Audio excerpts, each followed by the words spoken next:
महाभारत के पन्नों में कई कहानियां छिपी हुई हैं, लेकिन आज हम एक ऐसी रानी की कहानी में उतरेंगे जो जितनी ताकतवर थी उतनी ही रहस्यमयी भी।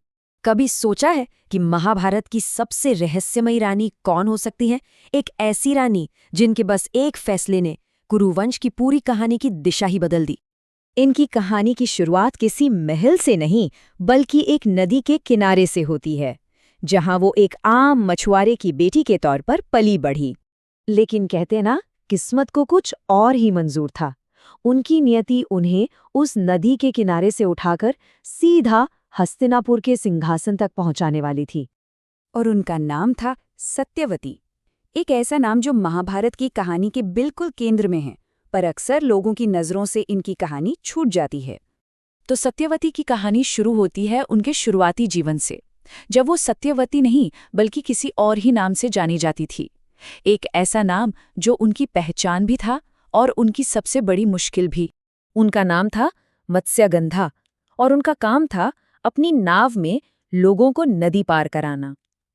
सुनने में तो एक बड़ी सीधी सादी जिंदगी लगती है ना? लेकिन इसके साथ एक बहुत बड़ी चुनौती जुड़ी हुई थी। अब ये जो नाम है ना, मत्स्यगंधा, यही उनके जीवन की सबसे बड़ी सच्चाई और कह सकते हैं कि सबसे बड़ा अभिशाप भी था। ऐसा इसलिए था क्योंकि उनके शरीर से मछली की बहुत तेज गंध आती थी। लेकिन फिर एक दिन नदी पर हुई एक आम सी मुलाकात ने उनकी पूरी जिंदगी की दिशा ही पलट कर रख दी। हुआ यूं कि एक महान ऋषि जिनका नाम था पराशर, उनकी नाव में बैठकर नदी पार कर रहे थे। वो कोई आम यात्री नहीं थे, और ये कोई आम सफर भी साबित नहीं हुआ। ऋषि पराशर मत्स्यगंधा की सादगी और उनके स्वभाव से इतने ज्यादा प्रभावित हुए कि उन्होंने उस साधारण सी दिखने वाली युवती के जीवन को हमेशा के लिए बदलने का मन बना लिया। और बस यहीं से कहानी एक ऐसा दिलचस्प मोड़ लेती है, जिसने एक वरदान भी है और एक रहस्यमयी जन्म की कथा भी। तो ऋषि ने मत्स्यगंधा को एक वरदान दिया, और ये कोई मामूली वरदान नहीं था। ये उनके सबसे बड़े अभिशाप को सबसे बड़े आशीर्वाद में बदलने वाला था। उस वरदान ने मत्स्यगंधा को हमेशा के लिए बदल दिया। उनके शरीर से आने वाली मछली की गंध एक ऐसी दिव्य सुगंध में बदल गई जो मीलों तक फैलती थी, और इसी के साथ उन्हें अपना नया नाम मिला, सत्यवती। लेकिन बात सिर्फ यहीं खत्म नहीं हुई। ऋषि पराशर और सत्यवती के इसी मिलन से एक ऐसी महान आत्मा का जन्म हुआ जो आगे चलकर इतिहास लिखने वाली थी।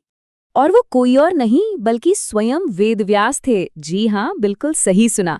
वही वेदव्यास जिन्होंने आगे चलकर महान ग्रंथ महाभारत की रचना की। सोचिए, हम आज जिस ग्रंथ की कहानी सुन रहे हैं, उसे लिखने वाले की माँ की ही ये अद्भुत कहानी है ना? कमाल की बात। तो अपने पहले पुत्र वेदव्यास के जन्म के बाद सत्यवती की किस्मत ने एक और बड़ी छलांग लगाई।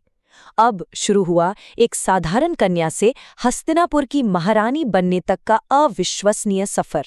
कुछ समय बाद हस्तिनापुर के सम्राट राजा शांतनु सत्यवती की दिव्य सुगंध और सुंदरता पर ऐसे मोहित हुए कि उन्होंने सत्यवती से विवाह कर लिया।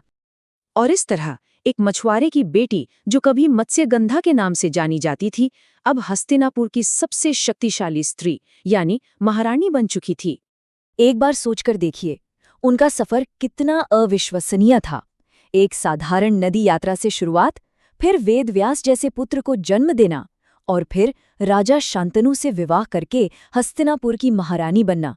वाकई एक कमाल की यात्रा थी ये। लेकिन सत्ता का शिखर छूने के बाद भी सत्यवती के जीवन में एक और बहुत बड़ी चुनौती आई। और इस बार ये चुनौती सिर्फ उनकी अपनी नहीं थी, बल्कि ये पूरे हस्तिनापुर के भविष्य की चुनौती थी। दुर्भाग्य से हुआ ये कि राजा शांतनु से हुए उनके दोनों बेटों की असमय मृत्यु हो गई, और हस्तिनापुर का वो विशाल सिंहासन एक बार फिर सूना पड़ गया। तो अब सवाल ये उठता है कि अगर सिंहासन खाली था, तो फिर कुरुवंश के सबसे अहम राजकुमार धृतराष्ट्र और पांडु कैसे पैदा हुए?